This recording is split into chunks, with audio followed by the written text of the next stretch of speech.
ladies and gentlemen, welcome to another live stream Tuesday. I hope you guys have had a good start to your week and that you had a good weekend as well. So kicking off tonight with We Can Fall Down. Thank you guys for requesting that over on Patreon. And I can see you guys in the live chat room already, so hello to you guys in there. And we have Ruth and Ro and Mo and Teresa, Angela, Cindy, B, Vince, Tammy, Billy, Howard's in the house. Mo and Ro again following each other. Jennifer, Laurie, Kim, Billy and Bob and Cindy. Hello, thank you for joining me tonight on what is just a standard live stream Tuesday, really. Nothing special going on. So what we are going to be doing tonight is much of the usual festivities, but also talking about the video that I warned you on Saturday night's live stream that you wouldn't believe, the video that I'm going to release for Sunday night. And yeah, when I did release it, I know that a few people did say that they couldn't believe it. And that's, of course, the Eagles video that I released where the tuning that has been applied to that particular release is absolutely ridiculous, but we might talk about that later, we might not. But let me get the names of my patrons up on screen because they make this all possible in the first place. A massive thank you to you guys at the bottom of the screen. You know who you are. And yeah, without this support, this live stream wouldn't be happening. All the videos that I do on the channel and just everything that I do, I always say they're the foundation of everything that I do, so thank you guys. Right, let's now get the likes goal up on screen because we are now aiming for 315 likes for tonight, and if we do hit that target, we're then going to be having Phil Jam number 325. So if you could hit that thumbs up, that would be very much appreciated. And Melody Rock says and Antone doesn't care. A laugh out loud. Now this is something that it took me ages to realise what had happened with the title that I had typed out, because I had typed out, or at least I thought I typed anyone. But if you look on a keyboard, unfortunately, next to the Y is a T. So I must have accidentally typed Antone, but then it must have been the autocorrect that then gave, because it might think it's a name. Was Antone a name? It might be. The correcting thing, whatever it does, gave it a capital A. So now it's like I'm accusing one person of not caring. It's like, does Antone not care anymore? But it was supposed to, of course, I then changed it. It's supposed to be anyone. But it did take me a while to notice that, because I think there was one comment and it said about Antone. I didn't know what they were on about. So yeah, I only then checked the title afterwards. I think that the problem was that with the title of the video, it says, it always gives you maybe 3 or 4 words and then it just has ... So it means that I couldn't see the full title. So that's why I didn't know what people were referring to. So yeah, in my mind, when I was typing it, and this is something that, I guess because I'm always in a rush doing things, I'm looking at the keyboard typing, not seeing what's on the screen. I think I've pressed the right keys, but obviously I missed one. What's that? Probably about 5 millimeters off with my type, and the T came out instead of anyone. So yeah, there you go. Some of you might have noticed that, or maybe you just didn't know who Antone was. So changed it to anyone.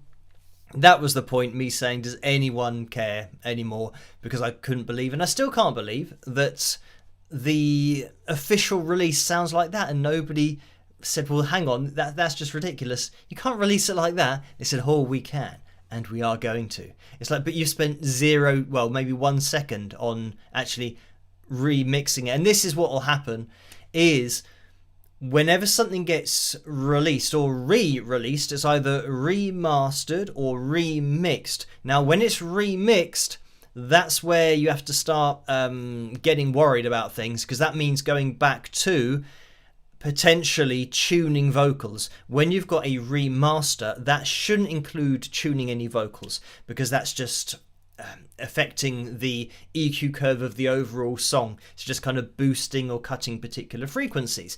But going back to the remixing stage, if anything gets released, and I think Eagles, I'm going to have to look into this, because it might be the case that the whole release that they're about to do is just what they've done with Lion Eyes, where they've just dragged Autotune into the channel for the vocal and the backing vocals, and just do that, and that's the amount of time they've spent on editing it. So I'll have to have a listen and jump into things maybe in a bit more depth to see exactly what they have done to now warrant selling something, saying that it's new and it's remixed. But yeah, just dragging in an Autotune plugin and saying it's now remixed, that doesn't quite cut it. In fact, I'd say that it's worse than a remix, because normally, traditionally, a remix means, and it used to mean, that you're just adjusting levels. That's what mixing is. You're mixing the instruments together. So when you say that something is high in the mix, it means that it's loud compared to other instruments, in exactly the same way that it's low in the mix. It's quieter than other instruments. Or there might be a lead vocal and you say, oh, it's a bit low in the mix, so let's bring it up a bit. So when you're mixing something, generally or traditionally, that's what it meant, was that you're now just adjusting levels.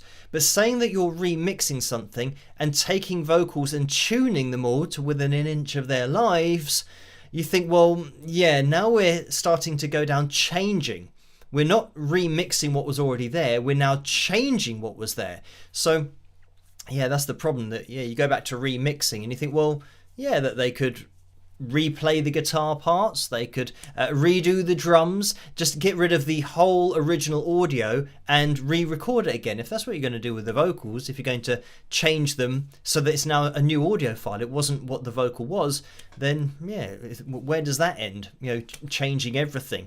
I'll have to have a look into that, but yeah, that's it. As soon as you see remixing, start to panic, especially now in 2026, because it's an industry standard to tune everything, including, apparently, performances from 1975.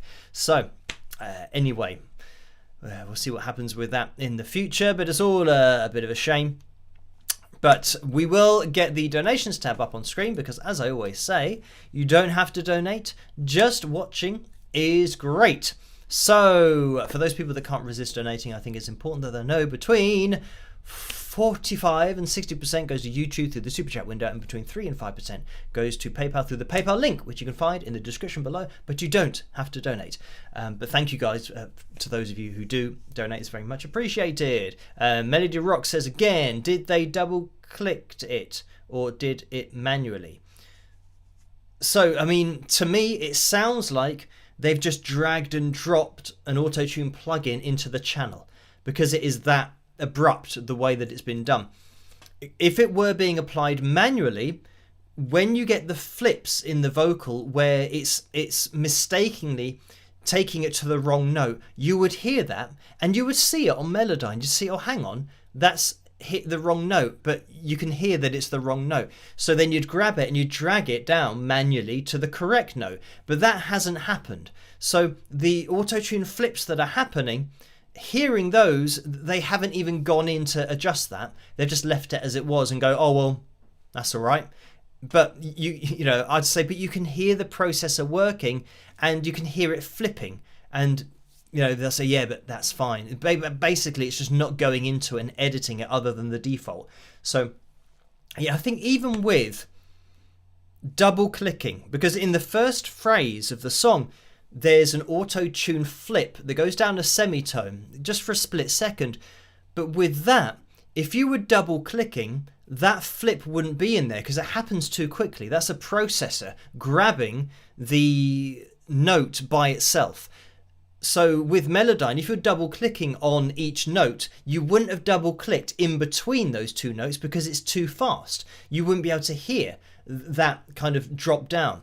So yeah, for me, yeah, it's something that's been, you know, auto-tuned. It just very much strike me as an automatic process, and that's the difference between auto-tune and pitch correction, or, you know, people refer to it as melodyned or you're using Melodyne. That's the plugin that I think is probably the most popular pitch correction plugin, but that's when you do it manually. And on Melodyne, you double click on the note, or you double click on the audio, and it will snap it to the closest note.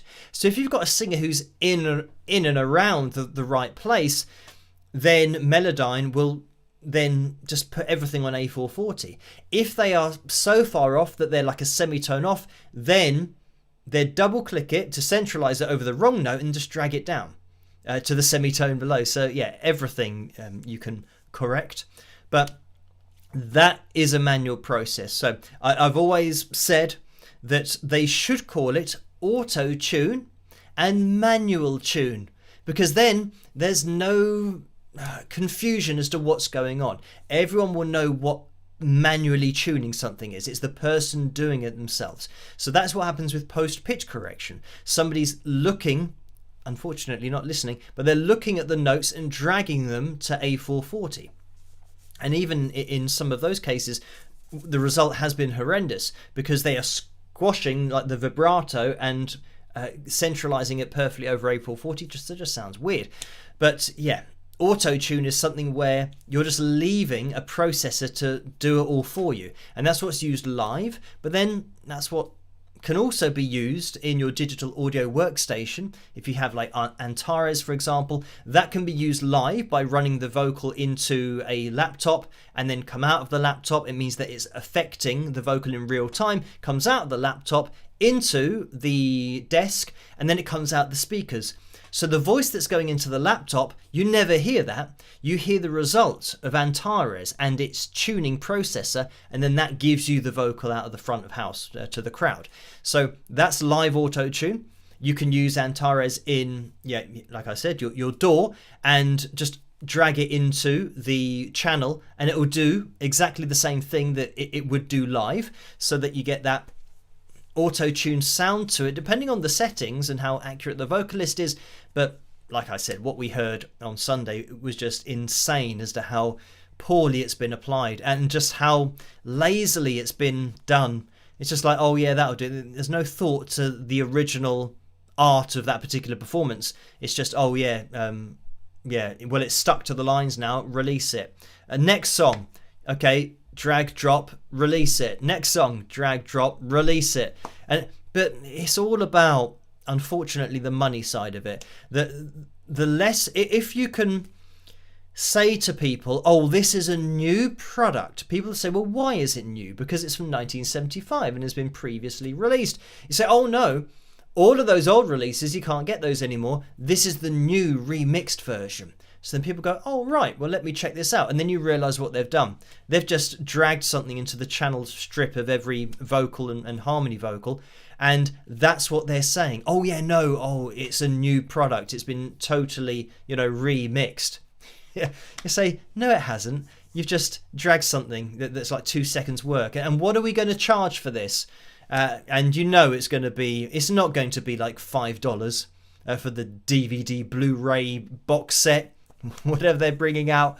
So yeah, it's all a bit of a shame, but it's all about the money at the end of the day. And unfortunately, like one of my songs, Art Not Commerce, that's basically what I think it should be about. That you shouldn't be seeing, right, what can we release to make more money? They say, oh, well, we haven't got anything new, or we haven't got anything that's unreleased. I say, well, what about we take something that was released and do something that takes 2 seconds, because then we can say that we remixed it. Oh yeah, great idea, let's do that. So that's the way. It's very much, like I said, the commerce and not the art. So never mind, that's sadly the world that we live in at the moment. Let's now get the likeometer up on screen. We haven't even had a look at that to see what's going on. And it is working. We are at 217 likes so far. So thank you guys for hitting the thumbs up. And it means we're looking for 98 more people. That's the maths done for tonight. So we need to find those people before the end of the live stream. But we might get there in order to have the Phil Jam number 325. So, right. Now, I mean, I know that on the channel as well, we have looked at that AI band, which was, I mean, what tends to happen is when I do a video like that, then I get a lot more requests of asking me for other bands and other things that are AI on YouTube, or asking whether they are AI or not. And the problem is that with YouTube, it's just not policed at all. That there can be something that is clearly AI. And the analysis videos that I've done where you see it's clearly AI, but there's nothing on YouTube that is policing the disclosure, saying that, oh yeah, when I upload this, and this is the problem, they're relying on the person uploading it to disclose that it's AI. And of course, the people that are wanting to do it for, you know, negative purposes, for a scam, or, you know, trying to just get as much money as they can, of course they're not going to say, oh yeah, this is AI, so therefore people will see that it's not real. I mean, yeah, some of the channels that I've seen are absolutely crazy. So yeah, I don't know whether we'll do, I mean, this is the thing about the whole AI issue. You've got the side of it that I've already covered, and I won't be getting into that again, as to how AI is able to do what it can do using all of the talent of every musician ever, and then not compensating them for that, for taking their talent and musical ability, playing ability, songwriting ability, all these different things. So yeah, when you've now got something that's deliberately misleading people, then I'm going to call that out. And yeah, I will do it when I see it. But then you start to kind of see things where you think, well, hang on, this is starting to get a little bit out of control, where it is absolutely being intentionally misleading. And yeah, they're not saying that it's AI when they're uploading their videos.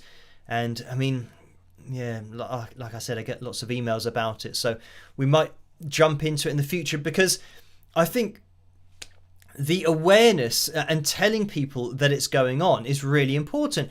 Because for that shunned at a funeral, yeah, I will get comments from people saying, oh, I can't believe that they're not real. I've been listening to them for the last 2 months or something.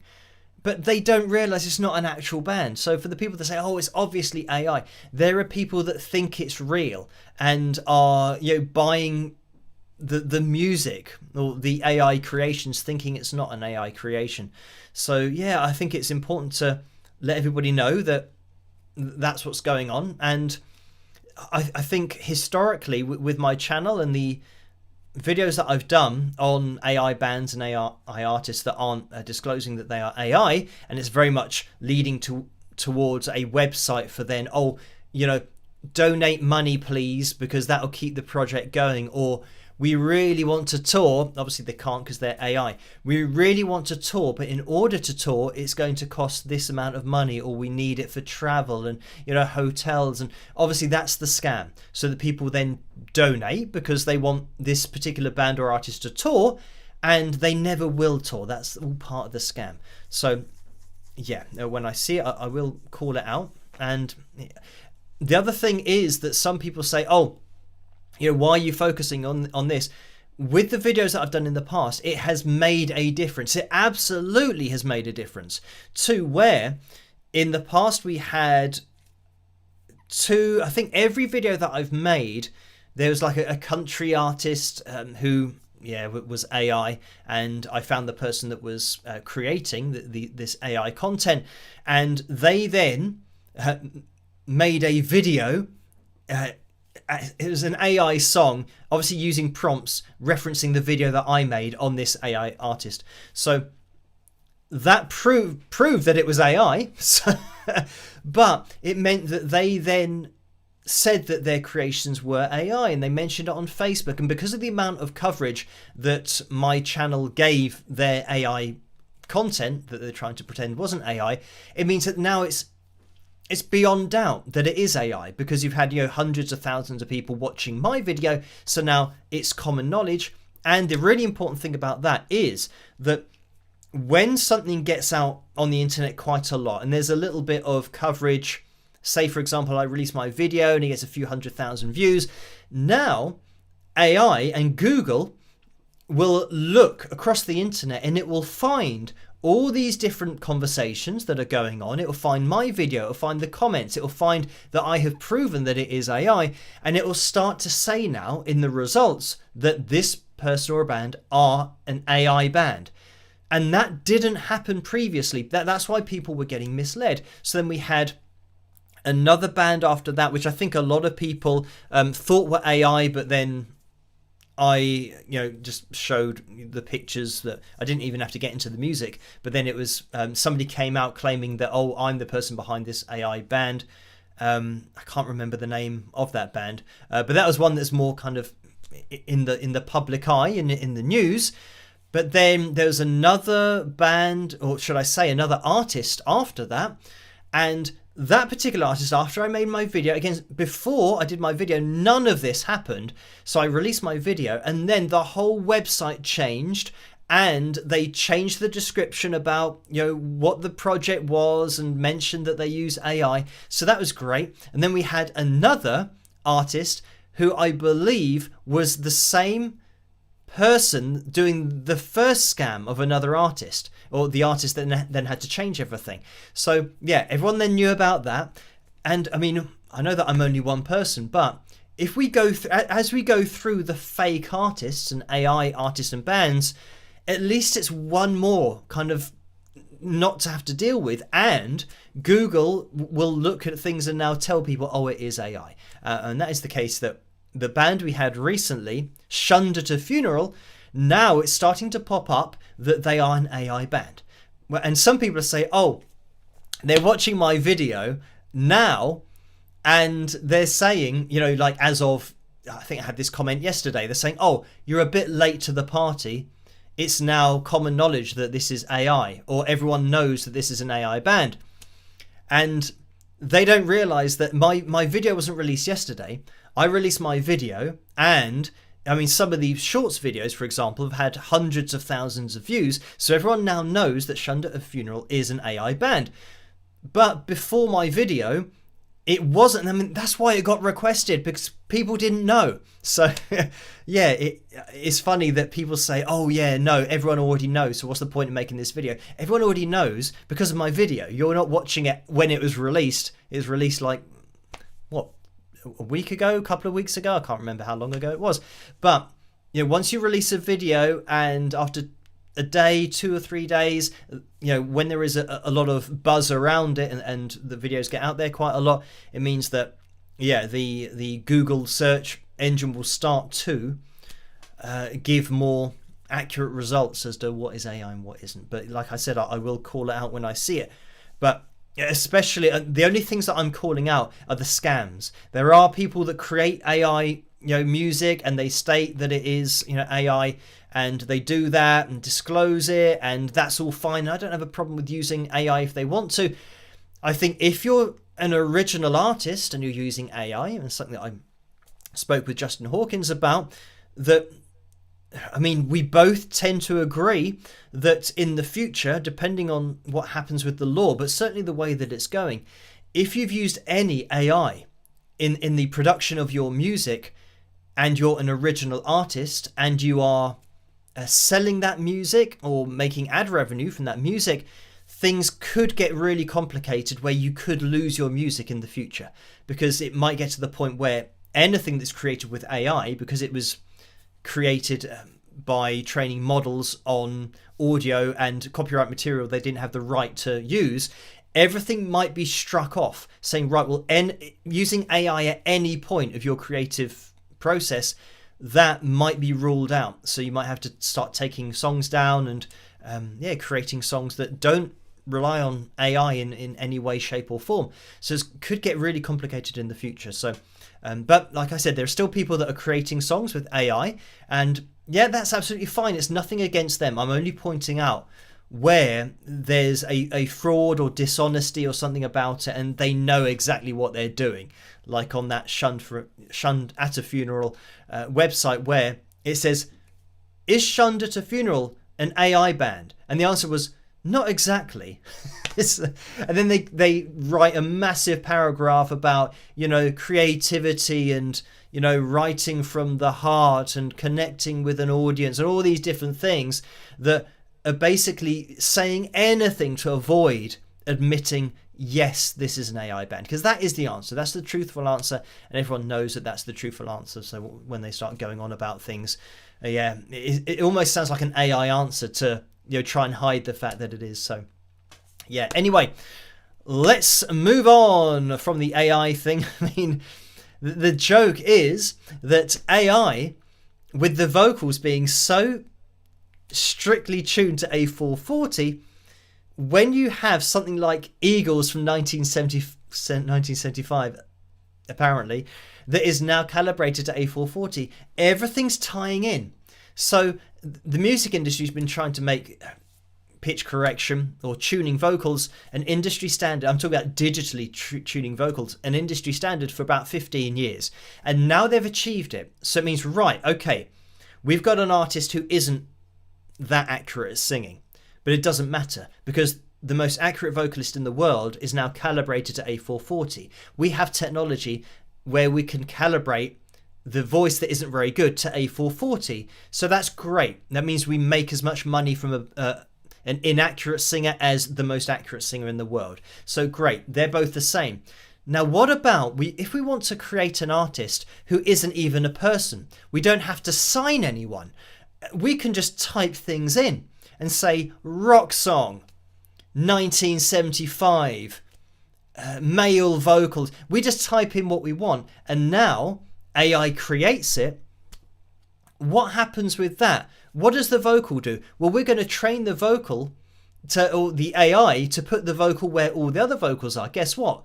The industry standard is A440. So now the AI vocal, as we have seen in the AI creations, they are A440 as well, tuned perfectly to A440. So now it means you've got AI is the same vocal quality and accuracy as a not very good singer who's not very accurate, which is the same accuracy and same strictness of tuning as the most accurate vocalist you're ever going to hear, because they're tuning that as well. So this is how you roll all of this in to now being one thing, one product, and it means that you're going to make maximum revenue and profit because now everything's the same. So this is why I think, unfortunately, it might derail with the AI because of the way that it's been carried out and the ethical implications of using people's copyright material without their permission. But I think, it's this. We're now getting into conspiracy theory territory where we think about, well, what was the ultimate reason for getting tuning as an industry standard? I think personally it was because they wanted to sign particular singers because of a look, but the singer wasn't accurate enough and it would have been found out. They said, well, we can't sign that person because they just can't get close enough to the notes. But then they thought, well, what if we can tune that? They think, well, that means we have to tune everyone. If we're going to have to tune this person, they said, well, yeah, we can do that. Tune everyone from now on. I think that was the main reason, because they wanted to sign people who weren't particularly accurate at singing. But then the AI thing has just come along where, it means that now, you don't even need to sign anyone anymore. You can make an AI image of someone who's like the perfect pop star or whatever they want to do, and give them that particular look, and then you don't even have to record the music anymore. So it's crazy, but we'll see what happens in the future. And by the way, if you want to just get out of this whole world of AI and not knowing what's real or not, then head over to Artificial Authentic Vocal on YouTube, and just check out my Authentic Vocal project, because I am still doing that behind the scenes. We'll probably jump into there are actually quite a lot of performances that I've got to look at from BBC Introducing, so I will be jumping into some of those soon. And make sure that you are subscribed over there, because that's going to be a place where forever into the future you can rely on everything being what it is and what I say it is, because it's me doing it all. And it's great to be able to be involved with BBC Introducing, because it means now there's an established broadcasting company, even though it's a tiny kind of branch of it, but it means that I can get involved with looking at what the BBC are doing in their introducing shows and make sure that everything absolutely is above board and what they say it is. And yeah, that is the case. And very much with the BBC introducing show that I'm working with, they have the same view of getting bands in there and just getting them to perform fully live and not using kind of technology to change things live or after the fact. So yeah, make sure that you do check that out. Because I don't know, because even with that, what's it called? The First Take, something like that, the YouTube channel, which claimed that it was just totally live and unedited, but then you realise that the channel's set up by Sony. So they are tuning and they are doing everything they normally do, but claiming that it's real because, of course, they're trying to make as much money as possible. Whereas with BBC introducing myself, there's no motivation to try and, earn as much money as possible from artists, because that's not the way that I roll. So yeah, it's just going to be a place that even with other channels that might be owned by major labels and they're claiming, oh yeah, it is all fully live and unedited, the only place you're going to be able to trust that it genuinely is with Authentic Vocal. And the great thing is that you'll be able to do the same tests that I do to analyze vocals to see that it is a totally live vocal. And yeah, we won't get any audio files matching up with each other because it's just a genuinely live performance. And I would love to get Authentic Vocal out there a little bit more into the live music space, but I'll wait for things to be, I don't know, I was going to say convenient, but more like the right opportunity to get things out there, to work with the right people that believe the same as I do, of just celebrating real music, real artists, and real music at the end of the day. So anyway, look out for that on Authentic Vocal. I do upload an analysis video that I've done in the past on Mondays at 8 o'clock. So that's currently what's going on with Authentic Vocal. And if you want to get involved with trying to make sure that authentic music has a future, then head over to patreon.com/authentic vocal, and you can join there for free as well, but you can actually join there as a member where I think it's $2 a month.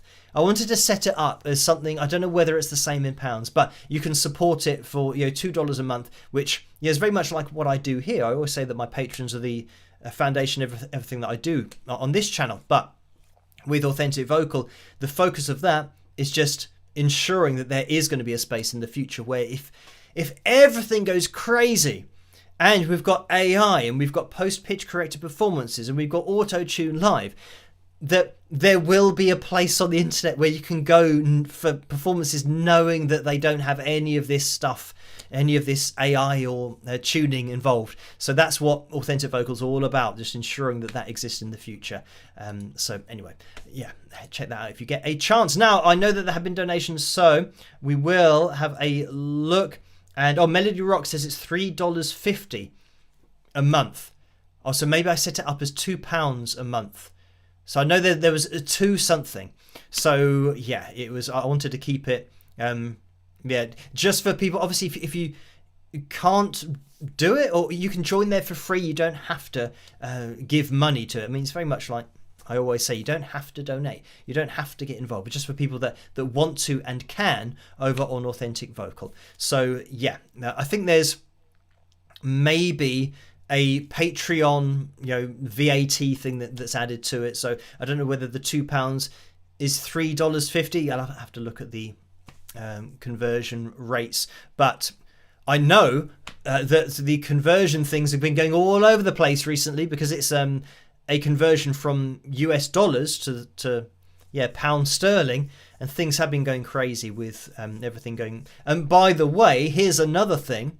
That my CD orders, I haven't, it's probably a good time to buy a CD because I haven't changed the price yet, but the postage has gone up by £4 because of Trump. He's introduced a tariff on sending things to the USA. So it means that, rather than £2.80, it's now £6.80 to send a CD anywhere, which is a bit crazy, really. That's £4. So that's about what, $6 or $7 extra for every CD to send.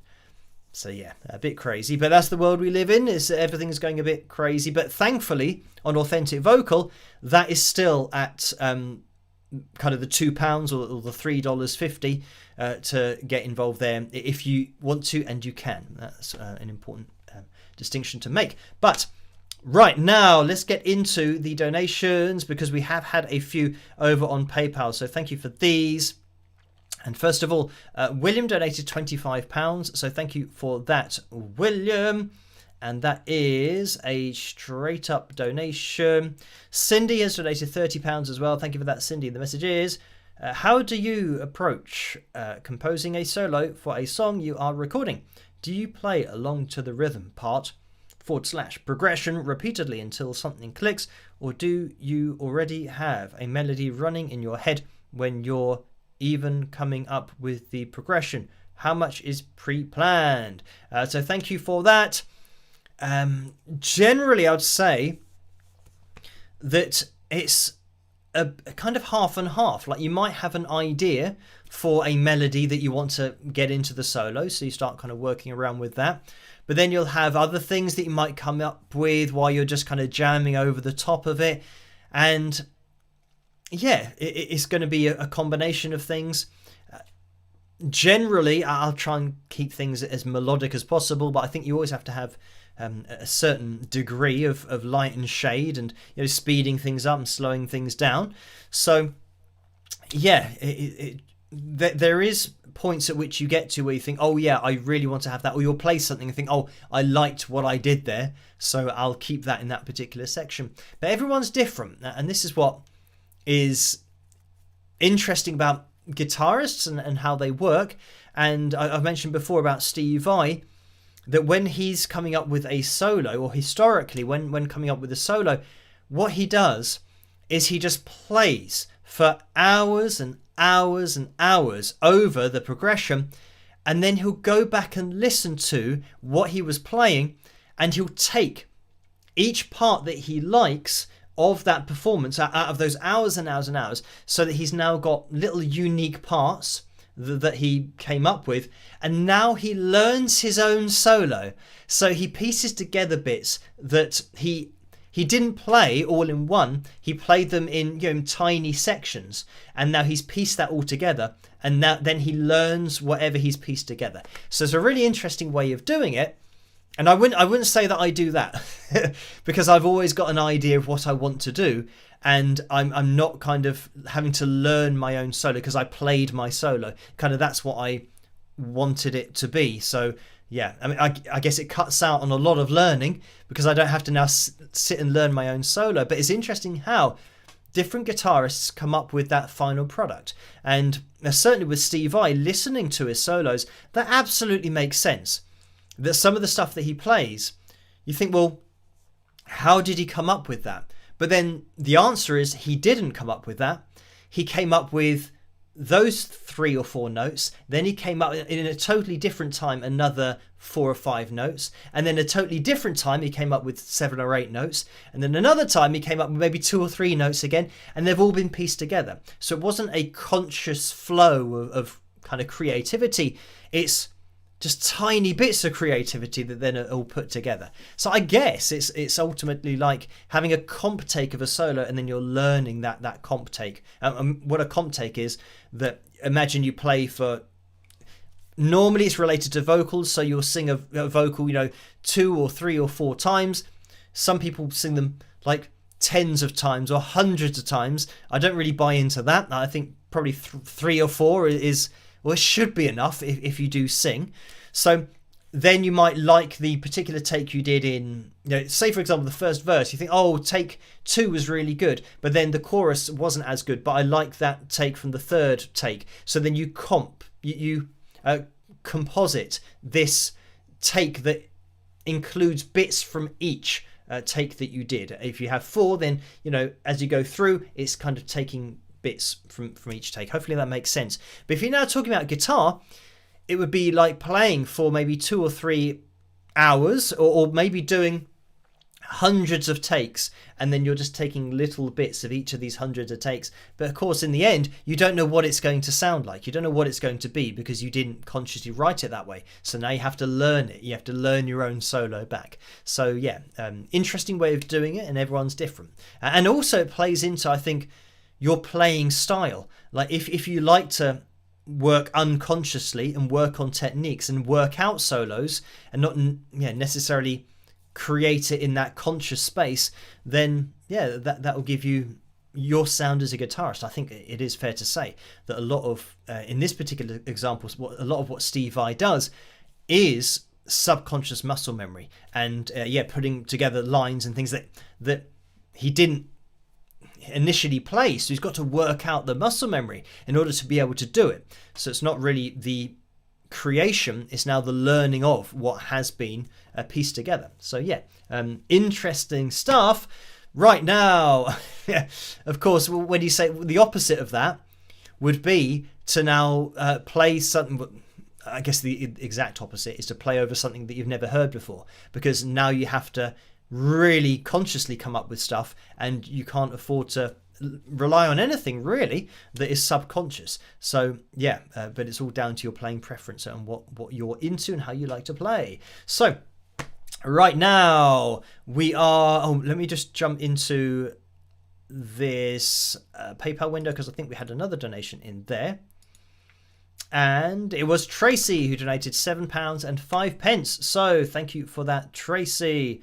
And the message is, can you copyright an AI song? And if not, if I played an AI song live, would I have to pay royalties? So now this is where we get into a bit of a grey area, because there have been court cases and there are court cases where being able to copyright an AI song, to my knowledge, is not possible at the moment because it hasn't been created by somebody just themselves. It's relied on technology that's used other people's talent. So I don't think you can copyright an AI song, but I mean, because I was asked to look at AI, months and months ago, but things move on really quickly. But I think the problem is if you are, and when I say you can't copyright an AI song, I'm talking about if you're doing everything above board, because people will be getting content IDs for AI created songs or AI generated songs, but not disclosing that they are AI. And in that case, obviously that's not allowed. And if they do get found out, it means that their song will get pulled down and they probably will lose their profile. But if you're doing it just as a scam, then of course that people are going to take that risk. So doing everything above board, no, you can't copyright an AI song. And now this is what's interesting. People are, and I know people are doing this, they are creating songs with AI, and then they are performing them themselves, and then they are registering that and creating content ID and logging that, uploading it and copywriting it, or making what they have played copyright, that they own the publishing to that, even though it was created with AI. Because when you do things that way, there's no way that you can trace it back to AI unless you get into the person's, even in getting into their DAW, digital audio workstation, they still might not be referencing that original creation at any point. They'll just play what has been created. So yeah, in that case, there's no way that you'll be able to trace it back, and somebody is now writing songs that they're not actually writing, but then they are recreating them themselves. So yeah, I mean, at least they are potentially singing and playing the instruments themselves, or getting people to play the instruments. But you go back to the whole problem with AI. It means that if AI has created a song for you, that is the songwriter. AI has done that. So that's given you a song, but now you are saying, oh, this is my song. Well, it isn't really. That was AI that did it, and now you're recording it yourself. So yeah, like I said, it's going to be really difficult in the future to police that. But yeah, this is why it's going to be so I don't know, it's going to be so difficult in the future. But also, it might be the case that there could be a way to police it. And if people find, for example, with any, like Suno, if you're creating a song, that song will be on their server. So in the future, if they were to try and police this, and you've taken a song from Suno, you've played it all yourself, and now you say, that's my song.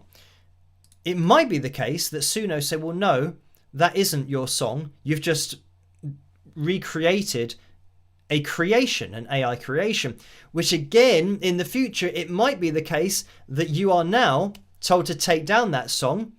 And yeah, I mean, there's lots of potential legal implications of that in the future. So this is why I think I'm very much on the same page as Justin when we were talking about this, and we both kind of think it's just better to stay away from AI in kind of any part of your process, because the laws haven't been decided yet. So it's better to stay away from it, create your music and do things how you would normally do it, rather than take a gamble on AI being okay in the future and you losing the rights to your whole repertoire of songs in your albums. And imagine if they were doing really well, and then you say, oh no, all those songs, you don't own them anymore. And yeah, imagine another future world where the company that created the AI song now has to pay compensation to particular artists that have been highlighted. For example, a particular melody or run that they wrote that AI has unfortunately come up with again. So it means that they now have to be paid compensation, which will come from the royalties or profits of the people who uploaded the songs, who used those particular runs, riffs, melodies, whatever they might be, unknowingly, because they were just using AI. But then they would be responsible for paying damages to the artists that whose music or runs or melodies that they used. So this is the problem in the future. Like I said, just stay away from it, because it could get really complicated and problematic for people in the future. So yeah, we'll have to see what happens. So anyway, Jennifer donated $5 in the super chat window, so thank you for this. And the message is, Phil, I know back in the 60s there were a number of songs that were put out by studio bands. They had to fake a band on tour to play the song. So thank you for that.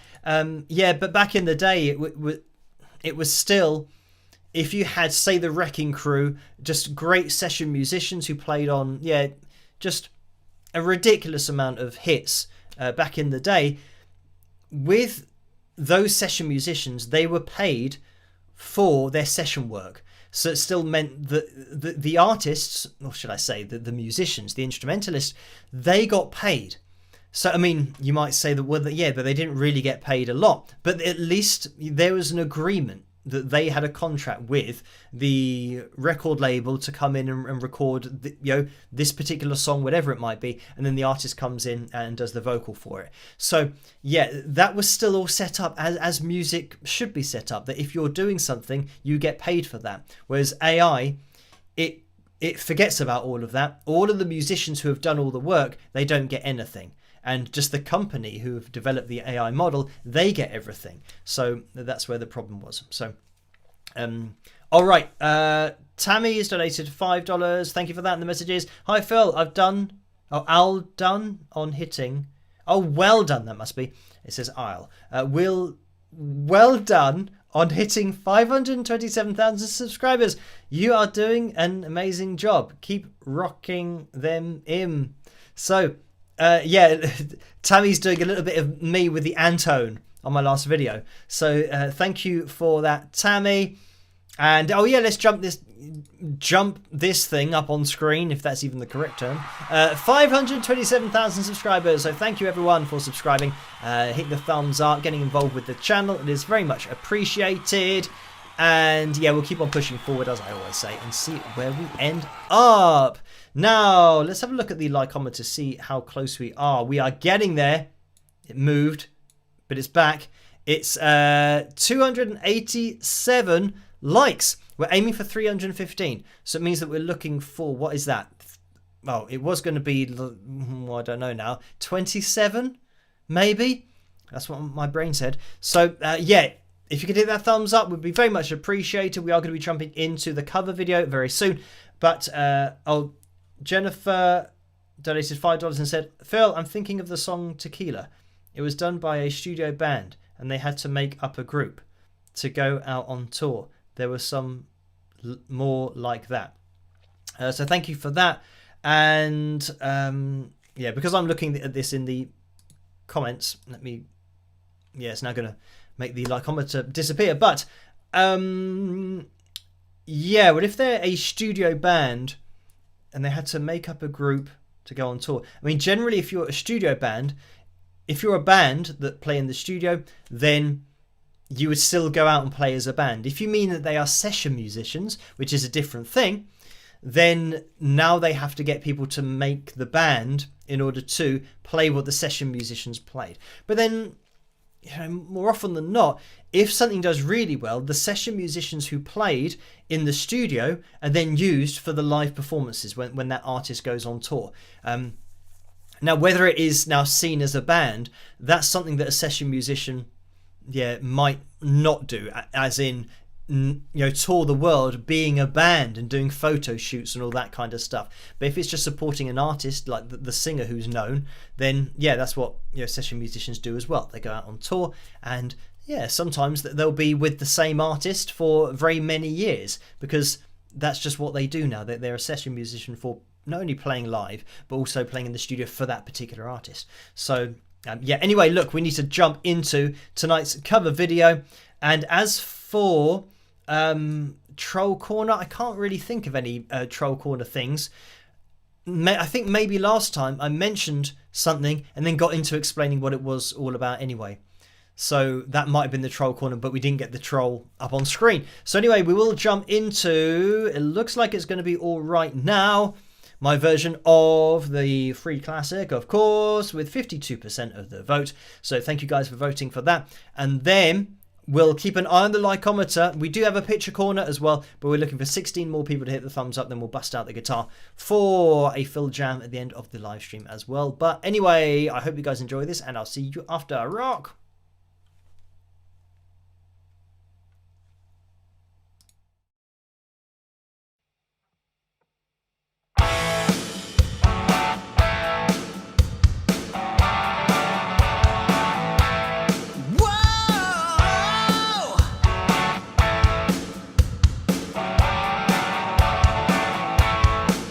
There she stood in the street, smiling from her head to her feet. I said, hey, what is this now, baby? Maybe she's in need of a kiss. I said, hey, what's your name, baby? Maybe we can see things the same. Now don't you wait or hesitate. Let's move before I raise the fucking rain. Alright now, baby, it's alright now. Alright now, baby, it's alright now. Let me tell you now.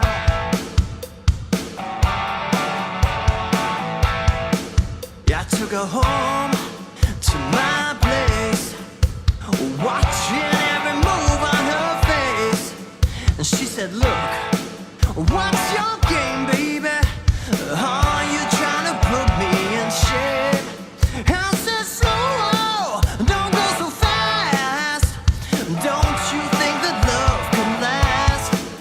And she said, love, Lord above. Now you're trying to trick me into love.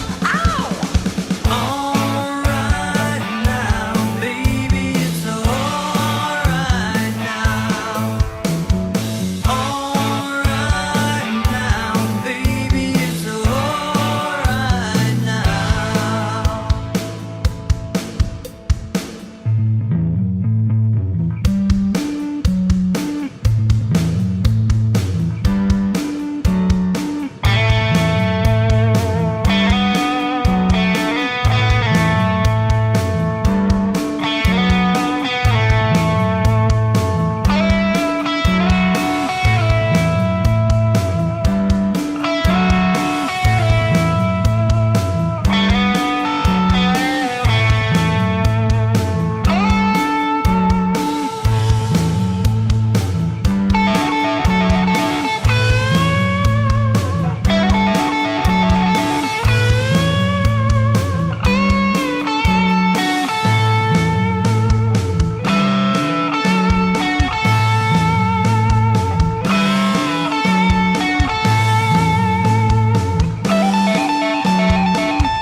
there we have it. That was my version of All Right Now. I hope you guys enjoyed that.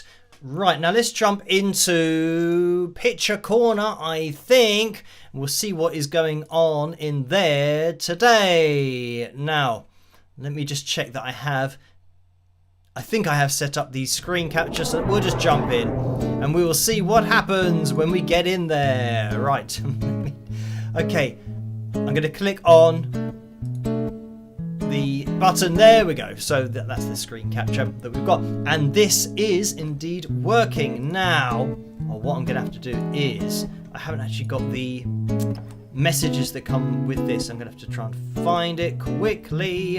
Where are we? So, here we go. So Kevin says, representing. So thank you for that, Kevin. Let's see the next one. Oh, here we go. So this is from Nancy, and Nancy says, hello everybody, Nancy B here, aka Shalmayan. It's too small on my screen, but it's Shalmayan on Facebook and Instagram. I think that's what it says. So thank you for that. And we just have one more. And this is Beverly at Hooters in Illinois. Oh, Hooters in Illinois. Illinois, my Wings of Pegasus t-shirt. Hooters is a restaurant chain that specialises in nice looking waitresses. So thank you for that. Now, this is something that I've seen in movies, this Hooters thing. But it's always been, like a restaurant. And I've always wondered, why don't we have Hooters in the UK? Because I thought that it's like, McDonald's, KFC, Burger King, Pizza Hut. And I thought Hooters, it must be something to do with that, exactly the same. But now it makes sense as to why we don't have it here in the UK. Because if it's purely that you've got to have waitresses that are deemed to be attractive, in inverted commas, then that's not something that would go down particularly well here in the UK, I don't think, because I don't know. I think employing people depending on how they look, we don't want to start kind of going down that avenue, and certainly we don't go down that avenue in the UK. But the thing is, now I understand why we don't have it. That kind of, I guess politically it would be very divisive, but it explains why I've seen it in the movies and never really quite understood what it's all about. So anyway, thank you for that, and thank you everyone for sending in your pictures, and Laura as well for linking me to them. So there we have it. And the good thing is I've now learned what that restaurant is all about, and the relevance of but what food do they do? Is it like burgers or is it pizza? I don't know. Do they do all kind of stuff? So, Cindy says it went bankrupt and most of the restaurants closed here. So that must be in the USA. But then if it's bankrupt, how is Bev in one of those? So, who knows? I don't have the answer to that question. Oh, look here. Jace says, hi Phil, can you demonstrate legato octaves with palm muted sustain? So thank you for that. I thought it was going to be the same request that we've had that I've demonstrated on I think 2 separate occasions, with the string skipping with octaves. But can you demonstrate legato octaves with palm muted sustain? So now the interesting thing about that is palm muted sustain. When you palm mute a string, you're cutting out your sustain. It means that it's not going to give you sustain. So I think that might be a bit of a tongue-in-cheek request. But legato octaves, again, if you're purely playing an octave after the next octave, then it's going to be very difficult to play that in legato style. So yeah, I suppose unless you are, if you've got a 24 fret guitar, you could have open string, tap, tap, pull off. So you've got the octaves that you could be playing legato. So it would, potentially be possible, but yeah, something that you're not necessarily going to be doing in a particular solo. You might do it, but yeah, not something that would instantly jump into your head, I don't think, if you were singing it in your head.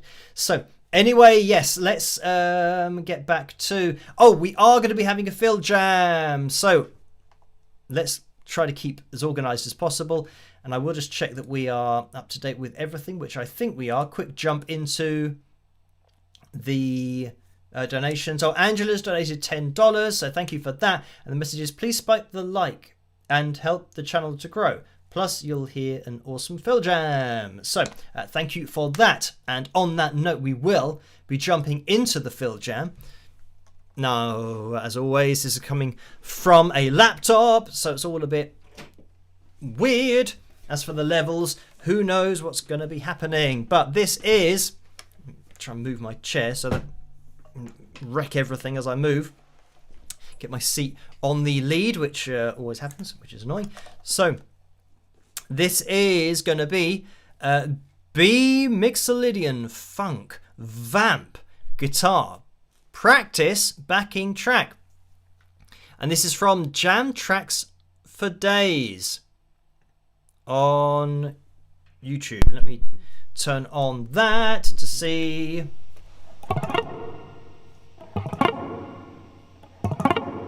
Okay, right.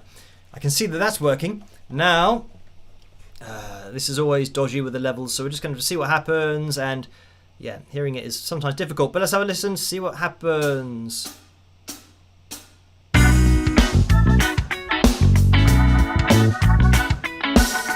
Funky.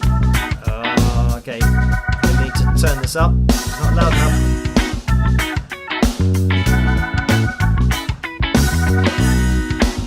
Hopefully you guys can hear this.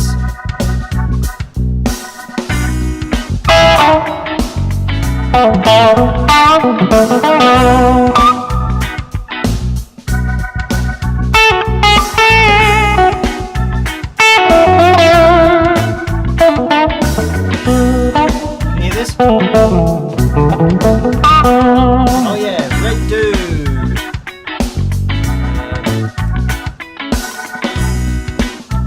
Red Dude. There he is. Pressed about 200 times. Okay, let's get a little bit of this.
Oh, I don't know how long this is going to go on for. Oh, 6.5 minutes! Longer than I thought it'd be.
Oh, and it's got just a fade out as well.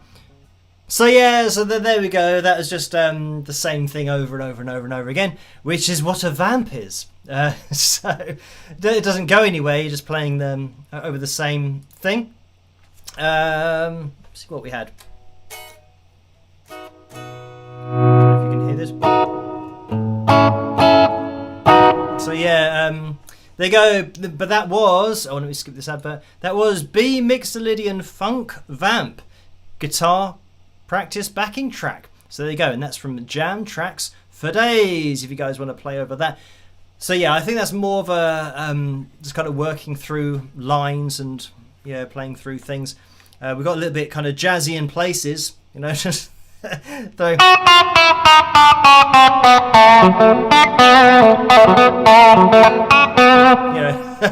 Throwing in some of that stuff, but yeah, when it's just going to be the same thing over the, over the, not over the top, but if the backing is going to be the same thing, then playing things over the top. You can experiment, see what happens, but that's what that was. So there we have it. Thank you, Joe, for sending me that particular backing track. And I can see one here. There's like a suggested track that's it says 80s hard rock backing track in E minor, and it looks very 80s. And there's a country backing track next to it. But anyway, we won't jump into that now. Maybe in the future at some point. So Anyway, thank you guys for tuning in tonight. We are, what's the time? 20 past midnight. I was going to say we are going to be calling things to a close. And yes, indeed, we have reached the end of the live stream. So let me get that off screen just so I can check that we're up to date with everything. And we are indeed up to date. So all that's left for me to say is try to stay as safe and as sane as possible in this crazy world in which we live. And have a fantastic rest of your week. I'm going to be here with another live stream on Saturday night, of course. And yeah, releasing the videos tomorrow night at 8 o'clock, Friday 8 o'clock, and Sunday at 8 o'clock as well. So yeah, I hope you guys have a great rest of your morning, afternoon, evening, whatever it is where you are. And I will catch you guys at the next one. Rock!